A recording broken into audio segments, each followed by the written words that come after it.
آج بغداد میں کوئی قیدی ہو گیا ہے رہا رضا مولا۔ آج بغداد میں کوئی قیدی ہو گیا ہے رہا رضا مولا۔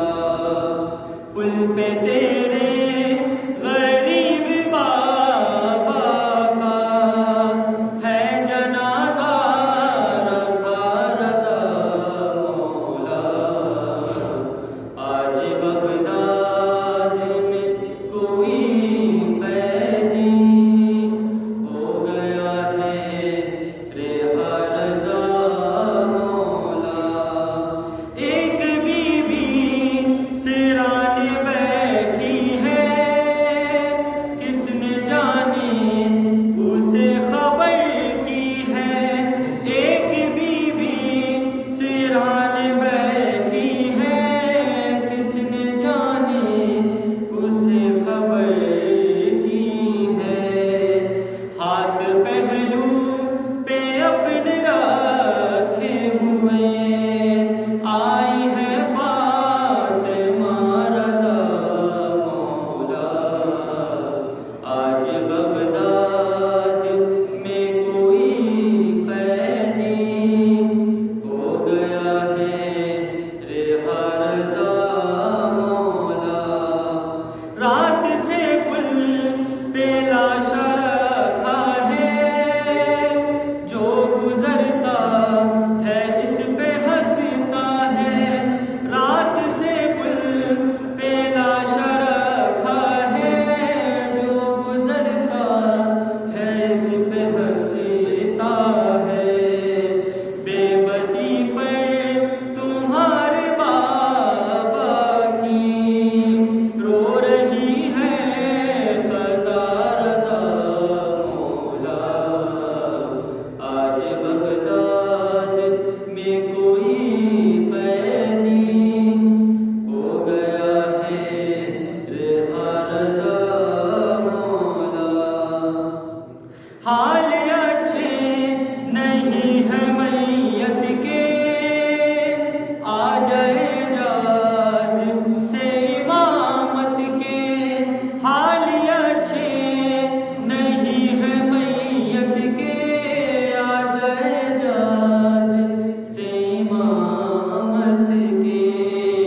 شہر بغداد سے مدینے کا ہے بہت فاصلہ رضا مولا۔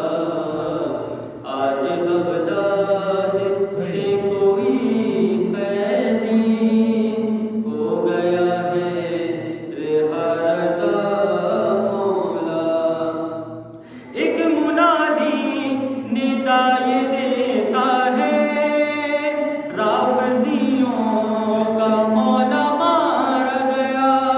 ایک منادی ندائے دیتا ہے، رافضیوں کا مولا مارا گیا۔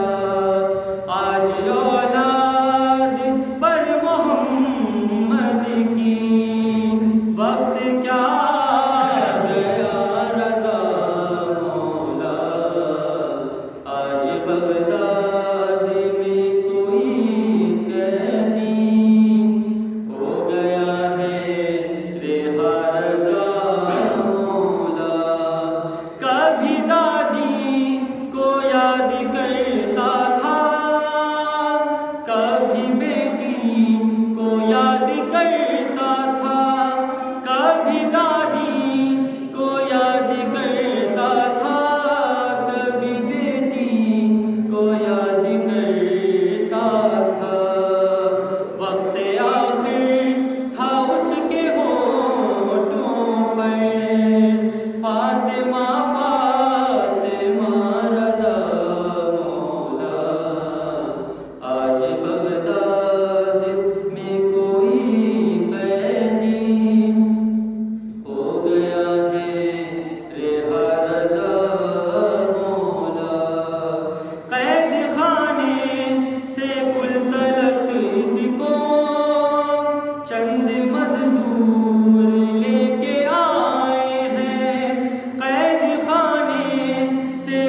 تلک اس کو چند مزدور لے کے آئے ہیں، ایڑیوں کے نشان غربت کا دے رہے ہیں پتہ رضا مولا۔ آج بغداد میں کوئی قیدی ہو گیا ہے رہا رضا مولا۔ طوق گردن کا پاؤں کی بیڑی یہ تکلم صدائیں دیتی ہیں، طوق گردن کا پاؤں کی بیڑی یہ تکلم صدائیں دیتے ہیں۔ ان للہ پڑھ کے بابا کا اب جنازہ اٹھا رضا مولا۔ آج بغداد میں کوئی قیدی ہو گیا ہے رہا رضا مولا۔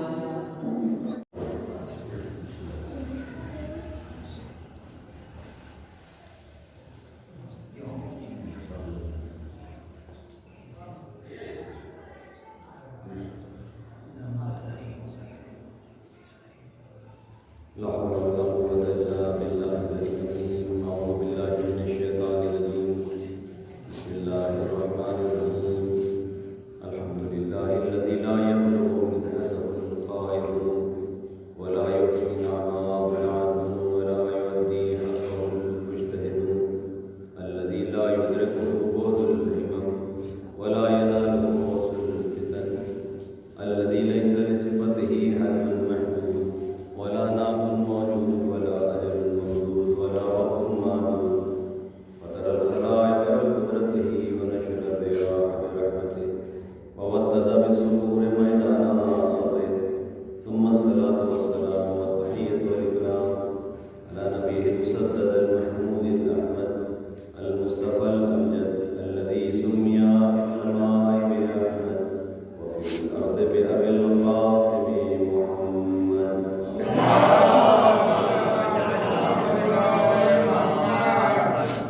وعلى آل بيته الطيبين الطاهرين المعصومين المظلومين المنتجبين المنتخبين الذين أعظم الله عنهم الرجس وطهرهم تطهيرا.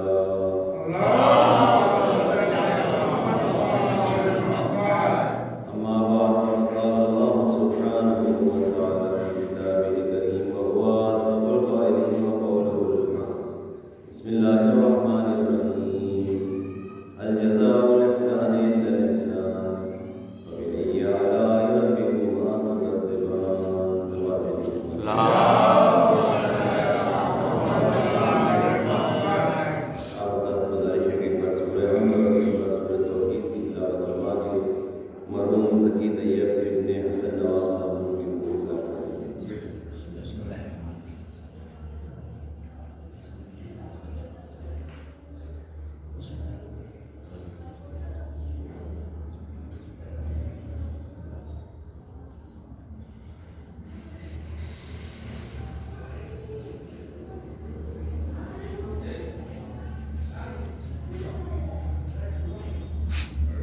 ایک دو بجے محمد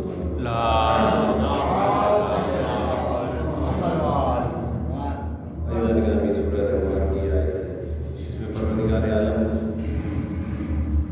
اشارہ کرتے ہوئے فرما رہا ہے کہ کیا احسان کا بدلہ سوائے احسان کے اوپر ہو سکتا ہے؟ ہرگز نہیں ہو سکتا. اس کو کہتے ہیں استفہام انکاری، یعنی سوال بھی کر رہا ہے، سوال میں جواب بھی کوشش کر رہا ہے کہ سوائے احسان کے احسان کا بدلہ کوئی اور نہیں ہو سکتا. اور اس کے بعد ارشاد فرماتا ہے کہ فَبِأَيِّ آلَاءِ رَبِّكُمَا تُكَذِّبَانِ، تم اپنے رب کی کن کن نعمتوں کو جھٹلاؤ. سورہ رحمان میں اللہ نے اپنی نعمتوں کو گنوایا ہے اور منت گزاری کی ہے کہ دیکھو ہم نے تم کو یہ نعمتیں دی، یہ نعمتیں دی. اور اس میں جگہ جگہ یہ کہ فَبِأَيِّ آلَاءِ رَبِّكُمَا تُكَذِّبَانِ، تم اپنے رب کی کن کن نعمتوں کوشش کروں. لیکن سب سے پہلے تو یہی بات کہ احسان جو کرتا ہے اس کا بدلہ صرف انسان سے نہیں چکایا جا سکتا. جگہ جگہ ہم کو اس بات کی طرف دعوت دی جا رہی ہے کہ اگر کوئی تم سے نیکی کرے، اگر کوئی تمہارے ساتھ احسان کرے تو تم بدلے میں اس کا احسان کے بدلے کرو. اور یہ انسان کی شرافت کا تقاضا بھی ہے کہ وہ احسان فراموشی نہ کرے. عام طور پر لوگ احسان فراموشی کرتے ہیں. اگر کسی نے احسان کیا، نیکی کی، تو اس کو بھول جاتے ہیں یا بھلا دیتے ہیں. کوئی آیا شخص کہ بھئی دیکھو ہم نے تم پر احسان کیا تھا، تو اس کو جھٹلانا یا بھلانا، البتہ اپنے احسان کو جتانا بھی نہیں چاہیے. یہ بھی نہیں کہ اگر ہم کسی کے ساتھ احسان کریں، کوئی نیکی کریں، تو ہم اس سے جا کر کہیں کہ دیکھو ہم نے تم پر نیکی کی، تو تمہارے ساتھ اچھا برتاؤ کیا تھا یا تمہارے ساتھ حسن سلوک کیا تھا. یہ جتانا بھی نہیں چاہیے. لیکن جس کے ساتھ احسان کیا گیا، جس کے ساتھ نیکی کی ہے ہم نے، اس کو ہماری نیکی کو بھلانا بھی نہیں چاہیے. یہ دو طرفہ ہے کہ نہ احسان کرنے والا اپنا احسان جتائے اور نہ جس پر احسان کیا گیا ہو وہ اس احسان کو بھول جائے. تو اشارہ اللہ دعوت دے رہا ہے کہ ہل جزاء الاحسان الا الاحسان. کیا احسان کا بدلہ سوائے احسان کے نیکی کے کچھ اور ہو سکتا ہے؟ جواب یہ کہ نہیں، ہرگز نہیں ہو سکتا. نیکی کا بدلہ صرف نیکی ہے. تو عزیزان گرامی، یہاں پر دیکھیے اللہ ایک طرح سے ہم کو، ہمارے معاشرے کو، ہمارے سماج کو ایک دعوت دے رہا ہے کہ ہمارا سماج نیکیوں سے بھر جائے، خوبیوں سے بھر جائے، احسانات سے بھر جائے. کیونکہ وہ منعم حقیقی وہی ہے. احسان کرنے والا، اصل احسان کرنے والا خدا بند کریم ہے کہ جس نے ہم کو اتنی نعمتوں سے نوازا ہے کہ اگر اس کی نعمتوں کو ہم شمار کرنا چاہیں تو شمار نہیں کر سکتے. کتنی نعمتیں ہیں، جسم کے اندر اتنی نعمتیں ہیں، جسم کے باہر اتنی نعمتیں ہیں. ابھی تک اب انسان کا علم اس حد تک پہنچ ہی نہیں سکا ہے کہ کتنی نعمتیں اللہ نے عطا کی ہیں. کتنی نعمتیں ہیں جو ہم دیکھ سکتے ہیں، کتنی نعمتیں ہیں جو ہم نہیں دیکھ سکتے. تو اب ہم سوچیں، تصور کریں، اگر ہم غور و فکر کریں تو ہم کو احساس ہوا کہ ہمیں اللہ نے کیا کیا نعمتیں دی. کبھی کبھی ہم ناشکر بندے میں کہتے ہیں کہ اللہ نے خود یہی کیا ہے. اللہ نے کیا دیا؟ دیکھیے عزیزان گرامی، جب انسان اپنے سے کمتر کو دیکھتا ہے تو اس کو احساس ہوتا ہے کہ اللہ نے کیا دیا. اور اپنے سے اگر بالاتر کو دیکھیں گے، یہ ناشکراپن اور شکرانہ، یہ دونوں چیزیں جو ہیں، دیکھیے ایک ہے مادیات اور ایک ہے معنویات. مادیات یعنی دولت، شہرت، گھر، گاڑی، بنگلہ. اگر ہم ان سب چیزوں میں اپنے سے بالاتر کو، یعنی اپنے سے بلندتر کو دیکھیں گے، جس کے پاس اچھا مکان ہے، ہم سے بہتر مکان ہے، ہم سے بہتر سواری ہے، ہم سے بہتر عیش و عشرت کی زندگی گزار رہا ہے وہ، تو ہمارے اندر احساس کمتری بھی پیدا ہوگا، ناشکراپن بھی پیدا ہوگا. کیونکہ ہم یہ سوچ رہے ہیں کہ اللہ نے اس کو دیا ہے، ہم کو نہیں دیا. اور عبادت میں اگر ہم یہ دیکھیں گے کہ ہم نماز پڑھ رہے ہیں، ہم روزہ رکھ رہے ہیں، ہم عبادت کر رہے ہیں، اور ہم اس کو دیکھیں، اس سے اپنا تقابل کریں کہ جو نماز نہیں پڑھ رہا ہے، جو روزہ نہیں رکھ رہا ہے، جو عبادت نہیں کر رہا ہے، تو پھر ہمارے اندر یہ غرور پیدا ہوگا، ناشکراپن پیدا ہوگا کہ ہم جو عبادت کر رہے ہیں بہت ہے. اللہ کے اوپر ہم منت گزاری، احسان جتانے لگیں گے کہ ہم جو عبادت کر رہے ہیں وہ تو کر بھی نہیں رہے، ہم تیری عبادت تو کر رہے ہیں. تو عزیزان گرامی، عبادت میں اگر ہم اپنے سے پستر کو، اپنے سے کمتر کو دیکھیں اور مادی اعتبار سے اپنے سے بلند کو دیکھیں گے تو ہمارے اندر ناشکراپن پیدا ہوگا. لیکن اسی کی صورت کو برعکس کر لیں کہ مادیات کے اعتبار سے اپنے سے کمتر کو نگاہ میں رکھیں. اللہ نے ہم کو گھر دیا ہے، کچھ ایسے بھی اللہ کے بندے ہیں کہ جن کے پاس گھر بھی نصیب نہیں ہے. خدا نے ہم کو اچھا کپڑا دیا ہے، کچھ ایسے بھی ہیں کہ جن کے پاس مناسب کپڑے بھی نہیں ہیں. اللہ نے ہم کو کھانے کو دیا ہے، کچھ ایسے بھی ہیں کہ جن کے پاس 2 وقت کی روٹی بھی نصیب نہیں ہے. تو اگر ہم مادی اعتبار سے اپنے سے کمتر کے اوپر نگاہ رکھیں گے اور عبادت کے اعتبار سے ہم اپنے سے بالاتر کو، اپنے سے بلندتر کو، اس کو دیکھیں گے جو ہم سے زیادہ عبادت کر رہا ہے. کہ ہم نماز پڑھ رہے ہیں، ہم اپنے اسی میں فخر کر کے ہم نماز پڑھ رہے ہیں، ہم روزہ رکھتے ہیں، لیکن ہم اس کو دیکھیں کہ جو نماز بھی پڑھ رہا ہے، نماز شب ہم تلاوت قرآن کر رہے ہیں، ایک دو سورہ پڑھ لیا، لیکن اس کو دیکھیں کہ جو پورا پورا جز پڑھ رہا ہے. ہم روزہ رکھ رہے ہیں، ہم اس کو دیکھیں کہ جو مستحب روزے بھی رکھ رہا ہے. ہم انفاق کر رہے ہیں، اس کو دیکھیں کہ جو جس کی زندگی انفاق میں گزری جا رہی ہے، مدد کرنے میں گزری جا رہی ہے. تو پھر ہمارے اندر یہ احساس پیدا ہوگا کہ ہماری عبادت کتنی کمتر ہے اس بندے کے آگے کہ جو ہم سے زیادہ عبادت پہ آگے آگے بڑھ کر عبادت انجام دے رہے ہیں. تو ہمارے اندر پھر جذبہ پیدا ہوگا کہ ہم اللہ کے شکر گزار بندے بن جائیں. اس اعتبار سے کہ مادی اعتبار سے ہمیں اللہ نے جو دیا ہے کچھ کو وہ بھی نہیں دیا ہے، کچھ کو وہ نصیب نہیں ہے. تو پروردگار تیرا شکر ہے کہ ہمارے پاس گھر ہے، ہمارے پاس کھانے کو مناسب کھانا ہے، لباس ہے، سب کچھ اللہ نے دے رکھا ہے. تو مادی اعتبار سے اگر پستر عبادت کے اعتبار سے اپنے سے بلندر کو دیکھیں گے تو پھر ہمارے اندر شکرانے نعمت کا جذبہ پیدا ہوگا. ہم چاہیں گے اور عبادت کریں اور اللہ کا شکر ادا کریں. ایک سلوات بھیج دیں محمد. نعمتیں فراوان ہیں، اللہ نے جو ہم کو عطا کی نعمتیں فراوان ہیں. ایک مختصر سے اگر دیکھیں کہ انگوٹھا، اس انگوٹھے کی کیا ویلیو؟ اگر یہ انگوٹھا نہ ہو، اگر ہم قمیض کا بٹن لگانے لگیں تب ہم کو احساس ہوگا کہ اس انگوٹھے کی کیا ویلیو ہے، کیا وقت ہے. یہ آنکھوں کی پلکیں، یہ آنکھوں کی بھویں، یہ ناک، یہ کان، یہ بال، یہ چہرہ، یہ ہاتھ پیر، یہ سب نعمتیں ہیں اللہ کی. اب ہم اس کو فراموش کر دیں اور کہیں کہ اللہ نے کچھ نہیں دیا تو یہ ناشکرہ پر ہے. اللہ نے ہم کو بہت بے پناہ نعمتیں دی ہیں جس کا ہم شمار نہیں کر سکتے. بس اللہ نے نعمتیں دی ہیں، اللہ نے احسانات کیے ہیں بندوں پر. وہ چاہتا ہے کہ ہمارے بندے بھی ایک دوسرے پر احسان کرتے رہیں، ایک دوسرے کے ساتھ نیکی کا رشتہ قائم رکھیں. جب ایک دوسرے کے ساتھ نیکی کریں گے اس کے ساتھ اللہ نے قاعدہ بتا دیا، اگر تمہارے ساتھ کوئی نیکی کرے تو تم بھی پلٹ کر اس کے ساتھ نیکی کرو. تو کیا ہوگا کہ ہم نے آپ کے ساتھ نیکی کی، آپ نے ہمارے ساتھ نیکی کی. تو اس طرح سے نیکیاں ملٹیپل آگے بڑھتی رہیں گی. اب جتنا بھی آپ اس کو اضافہ کرتے جائیں گے، ہم نے آپ کے ساتھ نیکی کی، آپ نے پڑھ کر ہمارے ساتھ نیکی کی، پھر ہم نے کسی اور کے ساتھ نیکی کی، اس نے ہمارے ساتھ نیکی کی. تو نیکیاں بڑھتی رہیں گی. اللہ فرماتا ہے کہ لا تعاونوا علی البر والتقوی ولا تعاونوا علی الاثم والعدوان. دیکھو ایک دوسرے کی مدد کرو نیکی میں اور پرہیزگاری میں. ایک دوسرے کی مدد کرو نیکی میں اور پرہیزگاری میں. اگر کوئی نیک کام کر رہا ہے تو بڑھ کر اس کا ہاتھ بٹھاؤ. اگر کوئی نیک قدم اٹھا رہا ہے معاشرے کی اصلاح کے لیے، اچھے کام کے لیے، تو پھر اس کے کام میں رکاوٹ نہ کھڑی کرو بلکہ اس کی مدد کرو تاکہ یہ کام جو نیک کام انجام دے رہا ہے یہ اور پروان چڑھے. اس سے انسانیت کو فائدہ ہوگا، اس سے انسانیت کو فائدہ ہوگا، اس سے انسان بہرہ مند ہوگا. لہٰذا اگر کوئی نیک کام کرے تو تعاونوا علی البر والتقوی، اور پرہیزگاری میں ایک دوسرے کی مدد کرو. اگر کوئی پرہیزگار ہے تو یہ نہیں کہ اس کو متنز کر رہے کہ یہ تو صرف دکھاوے کی عبادتیں کر رہے ہیں، دکھاوے کے پرہیزگار ہیں. نہیں، اس سے سبق لے کر ویسے پرہیزگار بنے. تو نیکیوں میں مدد کرو، ایک دوسرے کی تعاون کرو، اور پرہیزگاری میں ایک دوسرے کا تعاون کرو، ایک دوسرے کی مدد کرو.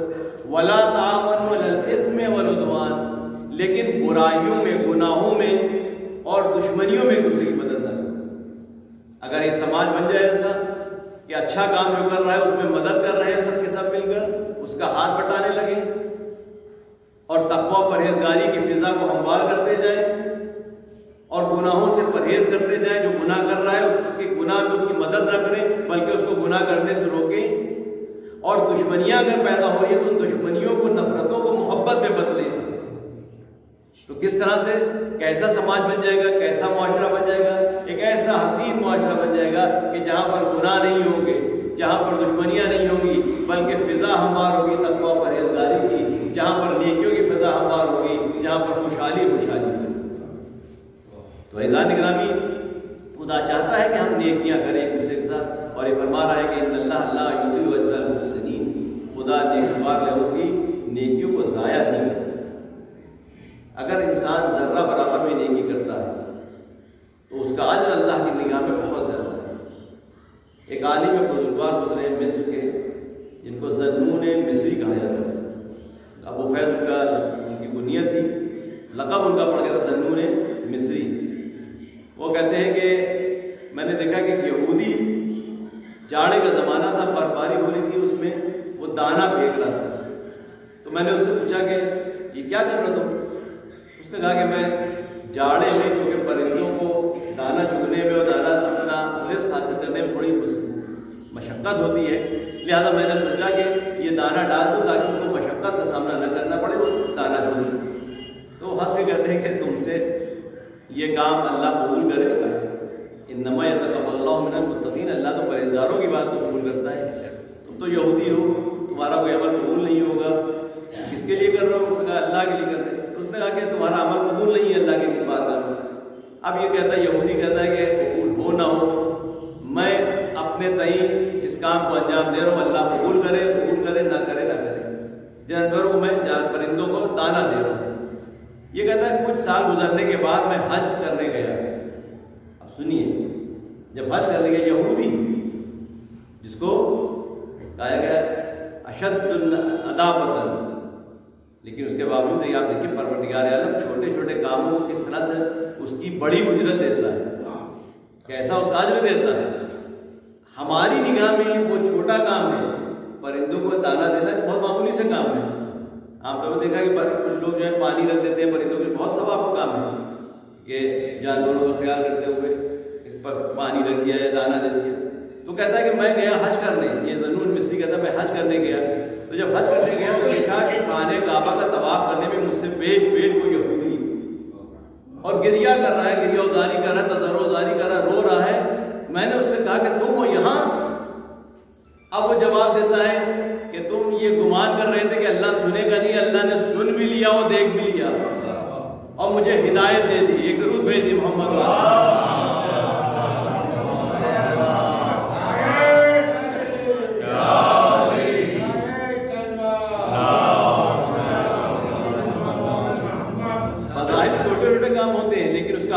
اللہ کی نگاہ میں بہت بزرگ، بہت بڑا ہوتا ہے۔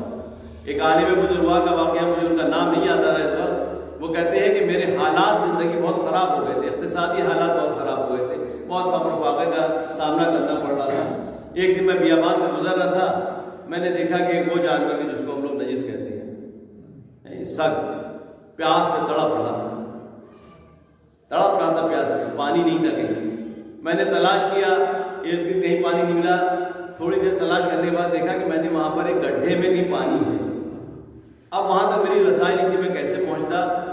تو میں نے اپنی ابا کو ڈالا اس گڈھے میں اور اس کو پانی سے بھگو کر لے کر آیا، پھر اس جانور تک لے کر آیا، پھر اس کو نچوڑا، اس کو پانی پلایا۔ وہ کہتے ہیں کہ اس جانور نے نہ جانے اپنی زبان بے زبانی میں کیا کہا آسمان کی طرف دیکھ کر کہ اس کے بعد میرے حالات سدھرنے لگے، میں فقیر تھا میں غنی بن گیا۔ تو چھوٹے چھوٹے کام ہوتے ہیں، چھوٹی چھوٹی نیکیاں ہوتی ہیں، ہم سمجھتے ہیں کہ چھوٹا سا کام ہے، چھوٹی سی نیکی انجام دیا، کوئی مختصر سا کام انجام دیا، لیکن اگر نیت اللہ کے لیے ہم نے پروردگار کی خوشنودی کے لیے کام انجام دیا ہے تو خدا اس کا اجر ہم کو کیا دے گا یہ ہمیں نہیں معلوم۔ تو عزیزان گرامی، ہمیں کوئی بھی چھوٹا سا کام بھی نیکی کا ہو تو اللہ فرماتا ہے ان اللہ لا یضیع اجر المحسنین، اللہ نیکوکار لوگوں کے اجر کو ضائع نہیں کرتا۔ آج ہمیں چراغ دیکھ رہے ہیں تو چراغ بنانے والے کا اجر بھی اللہ کے نزدیک محفوظ ہے۔ اگر یہ ہم پنکھے کی ہوا، یہ اے سی کی ہوا لے رہے ہیں تو یہ بھی بندگان خدا نے جو بھی مشقتیں اٹھائی ہیں، یہ ایسا نہیں ہے کہ اللہ ان کے اجر کو ضائع کر دے گا، ان کے اجر کو اللہ دے گا، کیونکہ اللہ کسی کے اجر کو ضائع، ان اللہ لا یضیع اجر المحسنین، اللہ نیک کام کرنے والوں کے اجر کو ضائع نہیں کرتا۔ ہمیں دعوت دی جا رہی ہے کہ ہم نیکیوں میں سبقت کرتے جائیں، واستبقوا بالخیرات، واستبقوا الخیرات، خیرات یعنی اچھے کاموں میں پہل کرنا چاہیے، جہاں اچھا کام ہو اس میں آگے آگے بڑھنا چاہیے۔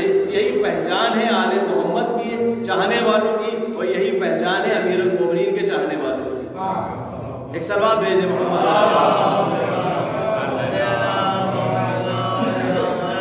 جو میں نے کہا کہ امیر المومنین کے چاہنے والوں کی پہچان یہ ہے، حقیقت یہی ہے۔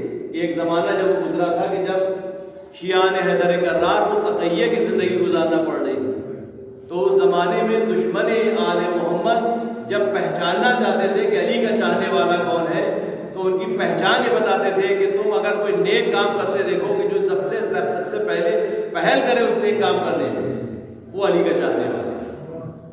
تو عزیزان گرامی، اب ہم دیکھیں کہ ہم علی کے چاہنے والے ہیں تو ہم کو سب سے پیش ہر کام میں اچھے کام میں رہنا چاہیے. اچھے کام کیا ہے, نیک کام کیا ہے؟ یہ ہمارا ذہن ہمارا دماغ ہمیں ہدایت دیتا رہتا ہے کہ یہ نیک کام ہے, یہ برا کام ہے. اللہ نے بھی ہم کو بتا دیا کہ یہ انا ہدیناہ السبیل اما شاکرا و اما کفورا, ہم نے تم کو سبیل ہدایت دے دیے, چاہے تم شکرانے نعمت کرو چاہے کفرانے نعمت کرو. تو نیکیاں بھی ہم کو معلوم ہے, بدی بھی ہم کو معلوم ہے, پر نیکیوں میں ہم ایک دوسرے پہ سبقت کریں اور ایک دوسرے کا تعاون کریں اور ایک دوسرے کی مدد کریں. تو اس کے اثرات بھی ہوں گے کہ اگر ہم چھوٹا سا بھی اگر نیک کام انجام دیں گے تو اس کا اجر ہم کو ملے. اور اسی کے برعکس اگر کوئی انسان برا کام کرتا ہے, بدی کرتا ہے, تو اس بدی کا بھی اثر ہوتا ہے. دیکھیے یہ دنیا جو ہے, یہ کائنات, یہ عالم جو ہے, عالم اسباب اور مسببات ہے. اس کو تو ہم سب مانتے ہیں نا, یہ عالم عالم اسباب اور مسببات ہے. کیا مطلب؟ کاز اور ایفیکٹ کا عالم ہے. ہر چیز اس عالم میں, اس کائنات میں یا کاز ہے یا ایفیکٹ ہے, یا سبب ہے یا مسبب ہے, یا علت ہے یا معلوم ہے نا. علت و معلوم. اگر دھواں اٹھ رہا ہے تو اس کا مطلب کیا ہے کہ وہاں پر آگ جل رہی ہے. تو آگ کیا ہوئی؟ علت. دھواں کیا ہوا؟ معلوم. آگ کیا ہوئی؟ کاز. دھواں کیا ہے؟ ایفیکٹ. تو ایفیکٹ کے ذریعے سے, معلول کے ذریعے سے ہم علت کا اندازہ لگا لیتے ہیں کہ یہاں پر بیابان میں دیکھا کہ پرندے دور پر کہیں زمین پر آ رہے ہیں, اڑ رہے ہیں, تو اس کا مطلب ہے کہ وہاں پر پانی موجود ہے. اس پانی کی تلاش میں پرندے آتے ہیں اور سیراب ہو کر جا رہے ہیں. تو ان پرندوں کی پرواز سے ہم دیکھ رہے ہیں کہ وہاں پر پانی کا وجود ہے. پتے ہل رہے ہیں تو اس کا مطلب یہ ہے کہ ہوا چل رہی ہے. تو ہوا ہوئی علت اور پتوں کا ہلنا معلوم. کاز کیا ہے؟ ہوا کا چلنا, اور پتوں کا ہلنا ایفیکٹ. یہ پورا عالم جو ہے کاز اور ایفیکٹ پہ منحصر ہے. ہم اس میں کوئی چیز اتفاق نہیں کہہ سکتے کہ اتفاق سے یہ ہو گیا, اتفاق سے دنیا بن گئی, اتفاق سے ہوا پتے ہل رہے. نہیں, کوئی نہ کوئی کاز, اس کی علت موجود ہے. اسی طرح سے ہمارے اعمال بھی ہیں کہ اگر ہم راستہ بھٹک گئے ہیں یا اپنے مقصد تک پہنچنے میں کوئی تاخیر ہو گئی, کوئی رکاوٹ آ گئی, تو ہم یہ کہتے ہیں کہ بھائی جا رہا تھا انٹرویو دینے, لیکن اتفاق سے ٹریفک اتنا جام تھا کہ 1-2 گھنٹے لیٹ ہو گیا. ہماری فلائٹ چلی گئی, ہماری ٹرین چلی گئی, ہمارا انٹرویو نہیں ہو پایا, ہمارے ساتھ یہ مصیبت آ گئی. اتفاق سے, اتفاق نہیں, ہم اپنا جائزہ لیں کہ ہم نے کیا کیا تھا کہ جس کا اثر یہ ہوا, جس کا ایفیکٹ یہ ہوا کہ ہم اس مصیبت سے دوچار ہوئے.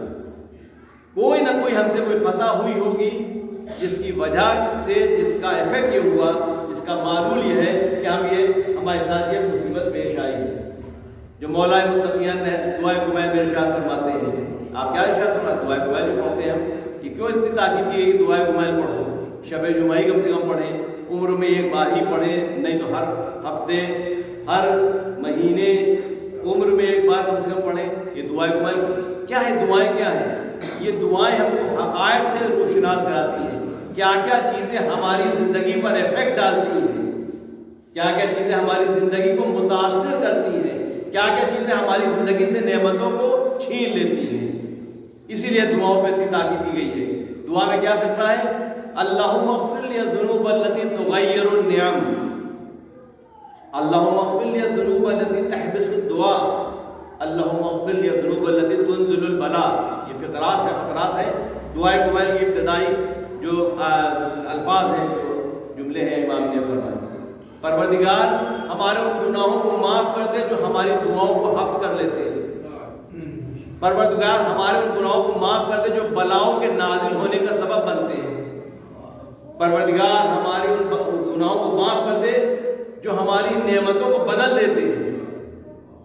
نماز شب پڑھنے کی عادت تھی ہمیں, لیکن اب چھوٹ گئی.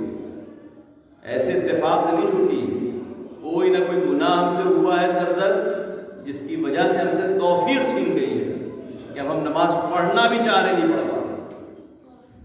پیسہ جیب میں ہاتھ ڈالا غریب کی مدد کے لیے, لیکن ہاتھ نکال لیا. یہ توفیق دے رہا تھا اللہ, لیکن چھین لی توفیق. یہ نیک کام کی توفیق اس لیے چھین لی کہ کوئی نہ کوئی گناہ ہم سے سرزد ہوا تھا جس سے توفیق چھین گئی. تو کاز اور ایفیکٹ ہے, یہ نہیں کہ اتفاق ہے. نہیں، ہم نے کوئی نہ کوئی گناہ کیا ہے، کوئی برائی کی ہے، کوئی بدی کی ہے، جس کا اثر یہ ہوا کہ ہم سے یہ نیک کام کی توفیق چھن گئی۔ تو مولا یہ نہیں کہہ رہے ہیں کہ میں نے کوئی گناہ کیا ہے، یہ ہم کو ہوشیار کر رہے ہیں کہ دیکھو تمہارے گناہوں کے سبب تم سے نیکیاں چھن جاتی ہیں، بلائیں نازل ہوتی ہیں، دعائیں حفظ ہو جاتی ہیں۔ ایک سلوات بھیج دے محمد والے۔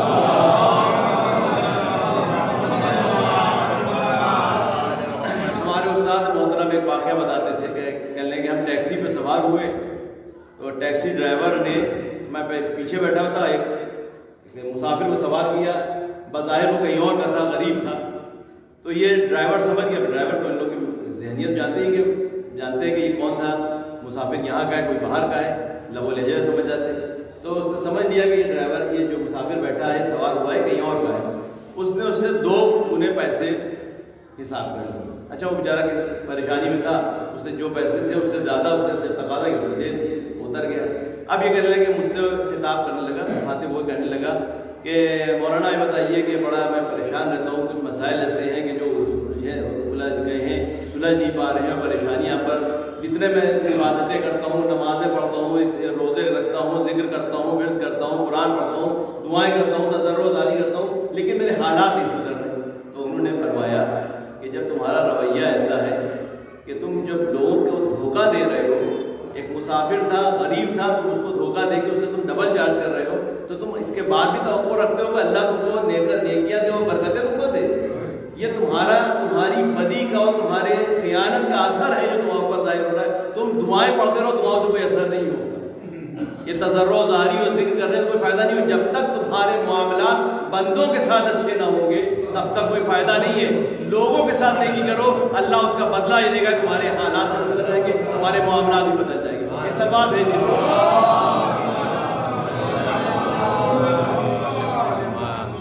تو اللہ چاہتا ہے کہ ہمارے جو بندے ہیں ان میں آپس میں ایک ایسا رشتہ ہو کہ ایک دوسرے پر بھروسہ کر سکیں۔ اب اپنا جائزہ لیں کہ ہم اپنے تئیں، اپنے دوستوں اور احباب اور بھائی سب میں کتنا ایک دوسرے پر ہم بھروسہ کرتے ہیں۔ اگر ہم کوئی بزنس اسٹارٹ کرنا چاہیں، کوئی معاملہ شروع کرنا چاہیں، تو سب سے پہلے ہم کو خدشہ اس بات کا ہوتا ہے کہیں ایسا تو نہیں کہ دھوکہ دے دے گا، کہیں دھوکہ نہ دے دے۔ یہ ہونا ہی نہیں چاہیے، بلکہ فیتھ ہونا چاہیے، پورا یقین ہونا چاہیے۔ ایسا ہمارا معاشرہ ہو کہ ہم آنکھ بند کر کے ایک دوسرے پر بھروسہ کریں،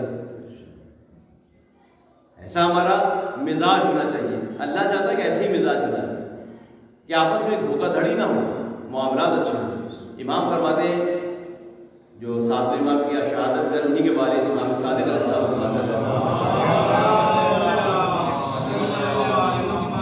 آپ فرماتے ہیں کہ کسی کی کثرت سجود اور کثرت رکوع سے دھوکہ نہ کھانا، بلکہ یہ دیکھنا کہ وہ قول میں کتنا سچا ہے اور امانت داری میں کتنا پختہ ہے۔ اگر خیانت کر رہا ہے اور وعدہ خلافی کر رہا ہے تو پھر وہ کثرت سجود اور کثرت رکوع کرتا رہے، اس سے کوئی فائدہ نہیں ہونے والا ہے۔ یہ کثرت سجود اور کثرت رکوع ہم کو دعوت ہی اس بات کی دیتے ہیں۔ ہم سجدے اور رکوع عبادت اسی لیے کرتے ہیں تاکہ ہم اچھے انسان بن جائیں۔ نماز کا اصول کیا ہے؟ ان الصلاۃ تنہی عن الفحشاء والمنکر، نماز دعوت دیتی ہے کہ ہم برائیوں سے، فحشاء و منکر، خبیث چیزوں سے دور رہیں۔ اب اگر ہم نماز پڑھنے کے باوجود بھی خبیث بنتے چلے جا رہے ہیں، برے ہوتے چلے جا رہے ہیں، برائیاں ہمارے اندر پیدا ہوتی جا رہی ہیں، تو اس کا مطلب کیا ہوا کہ نماز تو پڑھ رہے ہیں لیکن وہ نماز نہیں پڑھ رہے جو آل محمد کی مطلوب نماز ہے۔ یہ عزاداری، یہ ماتم مجلس سے کس لیے ہے؟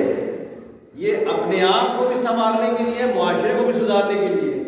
لیکن ہم مجلس و ماتم کر رہے ہیں، اس کے باوجود بھی ہمارے اندر کوئی تبدیلی نہ آئے، تو ہم جتنی بھی مجلس و ماتم کر رہے ہیں اس کا مطلب یہ ہے کہ ہم رسمی طور پہ تو کر رہے ہیں لیکن اس کا اثر نہیں دکھائی دے رہا ہے۔ میں نے کہا نا، اثر مؤثر دونوں چیزیں، کاز اور ایفیکٹ، ہر چیز کا اثر ہوتا ہے۔ اگر اچھا کام کریں گے تو اس کا اثر مثبت ہوگا، برا کام کریں گے تو اس کا اثر برا ہوگا۔ تو اگر ہم اچھے کام کر رہے ہیں اس کے بعد بھی ہمارے اندر برائیاں ہیں تو اس کا مطلب اس کا حق ادا نہیں کر رہے ہیں۔ جب اس کا حق ادا کیا جائے گا تو اس کا اثر یہ ہوگا کہ معاشرہ بھی سنور جائے گا، شخصیت بھی سنور جائے گی۔ تو رسمی طور پر نہیں بلکہ اللہ کہتا ہے کہ نماز پڑھو، نماز سے انسان کے اندر انسانیت پیدا ہوتی ہے۔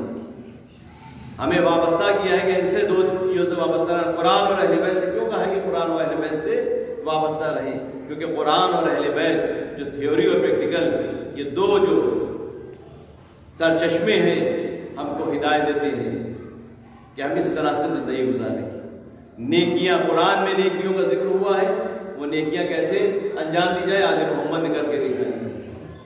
امام موسیٰ کاظم علیہ السلام کا ہی واقعہ ہے۔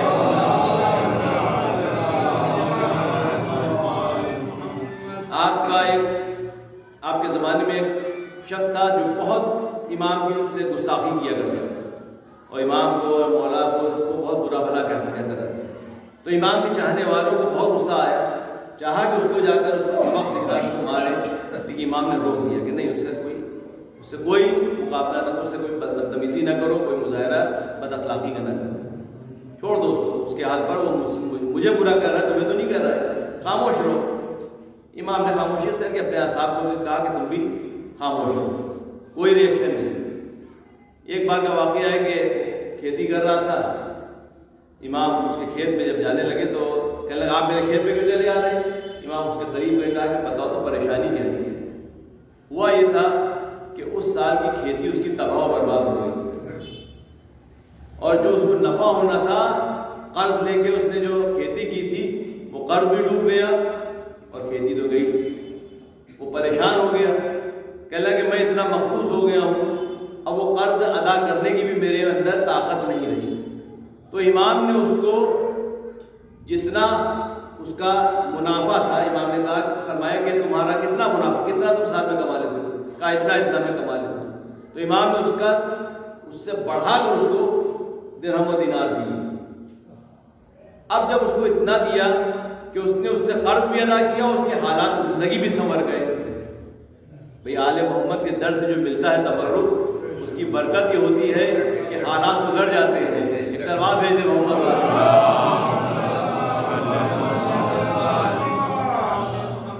تو اب یہ شخص جو امام سے دشمنی رکھتا تھا، امام کو برا بھلا کہتا تھا، اب جو اصحاب نے دیکھا کہ اس کا رویہ بدل گیا، امام کا چاہنے والا ہو گیا، امام سے لپٹ کر رونے لگا، معافی تلافی کرنے لگا، امام نے فرمایا، اپنے اصحاب سے خطاب کر کے فرمایا کہ بتاؤ وہ صحیح تھا طریقہ جو تم اختیار کرنا چاہ رہے تھے، یا یہ طریقہ صحیح ہے جو میں نے اختیار کیا؟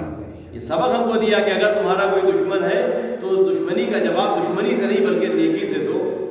جب نیکی سے اس کا جواب دو گے تو دشمنی دوستی میں بدل جائے گی، برائی اچھائی میں بدل جائے گی۔ یہ نیکیاں کرو، ایک دوسرے کا تعاون اچھے کاموں میں۔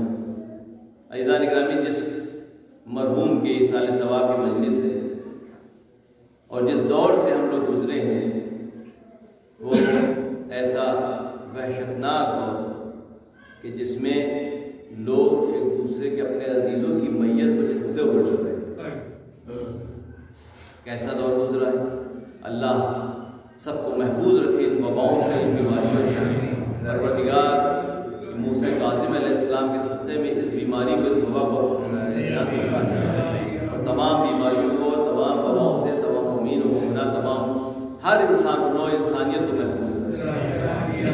عزیزان گرامی، جب اس مرحوم کا انتقال ہوا تو میں سمجھتا ہوں کہ یہ خوش قسمتی تھی ان کی کہ وہ اس دور میں کہ جب لوگ اپنے اقربا و اعزاء کی میتوں کو چھوتے ہوئے ڈر رہے تھے، اس وقت ان کو غسل بھی دیا گیا، کفن بھی دیا گیا، اور ان کو باعزت و احترام قبر میں دفنا بھی دیا۔ حالانکہ ان کا جانا پسماندگان کو بہت گراں گزرا، بہت غم کا ماحول تھا، ہر طرف موت کا سناٹا چھایا ہوا تھا، ایک عجیب وبا تھی، عجیب وحشت کا ماحول تھا، لیکن اس کے باوجود بھی اس مرحوم کو دفنا دیا گیا۔ کم سے کم جو ان کے وارث تھے ان کو اس طرح تسلی تو مل گئی کہ ہمارے وارث کا جنازہ عزت و احترام کے ساتھ غسل و کفن دے کر دفنا دیا گیا۔ لیکن عزیزوں، آج جس کی شہادت کی تاریخ، وہ ایسا مظلوم امام تھا، ایسا مظلوم امام کہ جس کو تاریخ لکھتی ہے کہ جب قید خانے میں دیکھا جاتا تھا کہ امام کہاں ہیں تو امام نظر نہیں آتے تھے، بلکہ ایک لگتا تھا ایک کپڑا پڑا ہوا، اتنے نحیف و لاغر ہوئے تھے، ظلم و ستم کی انتہا تھی. کبھی ایک قید خانے سے دوسرے قید خانے میں، دوسرے قید خانے سے تیسرے قید خانے میں، آخر میں سندھی اپنے شاہد ملعون کے قید خانے میں، مجوسی کے قید خانے میں لائے گئے، جس نے اتنی شدت سے آپ کو ٹارچر کیا، اتنی آپ کو تعذیب کی، اتنا آپ کو سختی میں رکھا. آخر میں امام کو جب زہر دے کر شہید کیا گیا، آپ کے جنازے کو اسی انداز میں جیسے آپ قید خانے میں تھے، قید خانے کے باہر بھی اسی انداز میں زنجیروں سے جکڑے ہوئے، نحیف اور لاغر جسم تھا. تاریخ یہ لکھتی ہے کہ آپ کا جنازہ جب جسم بغداد پر رکھا گیا اور چاہنے والوں نے آ کر دیکھا کہ میرے آقا میرے مولا موسیٰ ابن جعفر کا جنازہ ہے، تو تاریخ میں لکھا ہے کہ جنازے کا یعنی آپ کے جسم اطہر کا وزن کم تھا، اور جو زنجیریں اور طوق آپ کے جسم اطہر پر تھی اس کا وزن زیادہ تھا.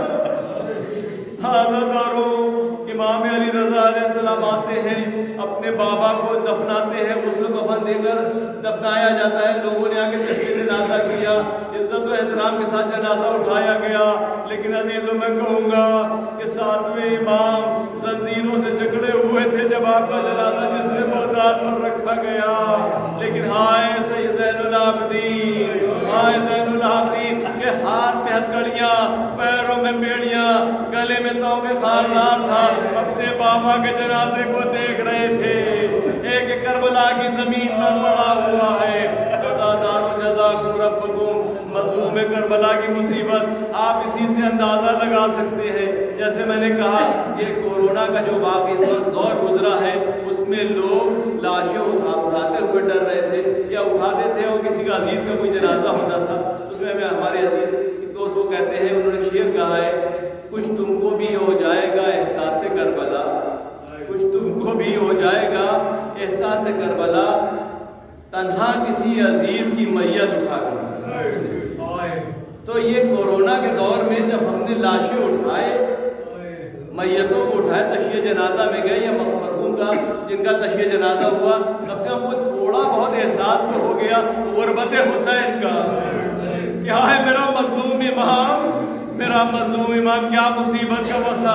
کبھی ایک جنازہ لے کر آ رہے ہیں، ایک جنازہ لے کر آئے، پھر دوسرا جنازہ لینے چلے گئے، پھر دوسرا شہید کا جنازہ لا رہے ہیں، دوسرے شہید کا جنازہ گنج شہیدہ میں رکھا، جنازوں میں جنازے لا رہے ہیں. کبھی علی اکبر کو لے کر آئے، کبھی قاسم کو لے کر آئے. لیکن ہائے میرا مظلوم امام حسین، جب آپ شہید ہوئے، زخموں سے دور زمین کربلا میں تشریف لائے، کوئی نہ تھا جو جنازے کو اٹھائے.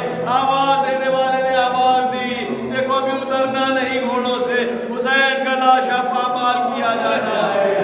سید سجاد زینب ام کلثوم یہ منظر دیکھ رہی ہے، حسین کا لاشا پامال کیا جا رہا ہے. الا لعنت اللہ علی القوم الظالمین وسیعلم الذین ظلموا ای منقلب ینقلبون ولا عقبۃ للمتقین. انا للہ و انا الیہ راجعون. پروردگار بصدق محمد وآل محمد ہماری اس مجلس کو قبول معمول اس مجلس کا ثواب مرحوم کی روح کو مرحوم کے روح کو اعلیٰ علین میں جوار معصومین میں زندہ ہے.